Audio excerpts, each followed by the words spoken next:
اس قدر اولاد کیسی ہو جاتی ہے؟ ہم لوگ اچھے لوگ نہیں ہیں، ہم لوگوں نے ماں باپ کو پہچانا نہیں ہے۔ اگر ہم ماں باپ کو پہچانتے تو آج مسلمانوں کے ممالک میں اولڈ ہاؤس نہیں ہوتے، بوڑھے ماں باپ وہاں پر اپنے اولادوں کو دیکھنے کے لیے ترستے نہیں۔ آج بوڑھے ماں باپ ترستے،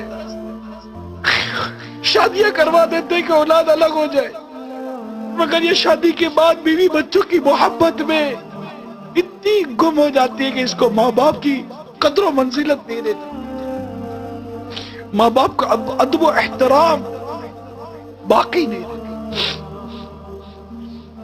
ان کی خوشیاں باقی نہیں رہتی۔ کبھی کوئی چیز ماں باپ کے لیے لے بھی نہیں جاتے کہ ابا یہ آپ کے لیے لایا ہوں، خوش ہو جاؤ۔ باپ کو جو چیز پسند تھی کبھی بھول کر تو صبح یا دوپہر یا رات میں لے جاؤ، ابا پوچھے بیٹا کیسے ہے؟ کہ ابا جان یہ میں بازار سے نکلا تھا، میں نے دیکھا آپ کو بہت پسند ہے، میں آپ کے لیے لایا ہوں، اور آؤ دونوں مل کر بیٹھ کر کھاتے ہیں۔ کبھی ہوا ہے ایسا؟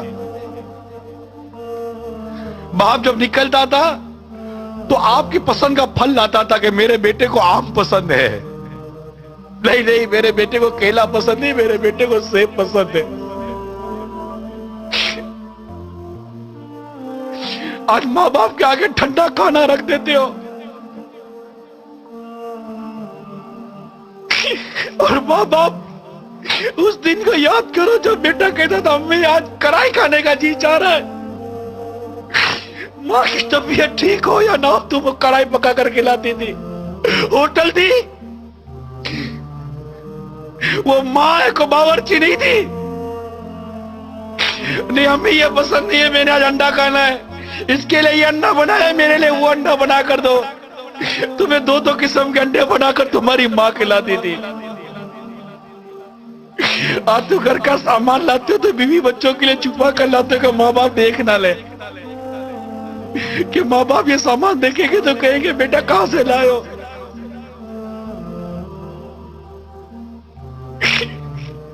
ارے ایسا سلوک تو مت کرو ماں باپ کے ساتھ، تمہارے ماں باپ ہیں،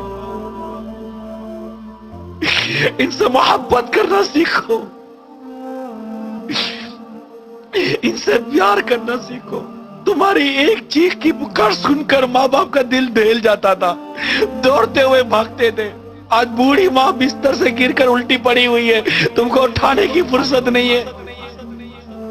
ناظرین، ماں باپ خدا کی وہ عظیم نعمت ہیں کہ جن کا ذکر خدا نے قرآن مجید میں کچھ یوں کیا ہے، اور تمہارے پروردگار نے حکم دیا ہے کہ اس کے سوا کسی دوسرے کی عبادت نہ کرنا اور اپنے ماں باپ سے نیکی کرنا۔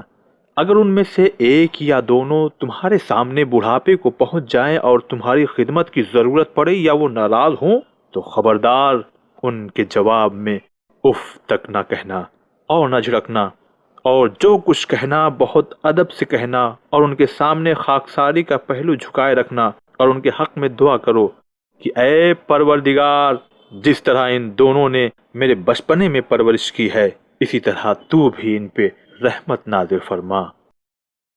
اور حضرت محمد مصطفیٰ صلی اللہ علیہ وآلہ وسلم ارشاد فرماتے ہیں، خبردار والدین کی ناراضگی سے پرہیز کرو، بے شک بہشت کی خوشبو 1000 سال دور کے فاصلے سے سونگھی جا سکتی ہے، لیکن ماں باپ کے عاق اور رشتہ داروں سے قطع تعلق کرنے والا جنت کی خوشبو محسوس نہیں کر سکتا۔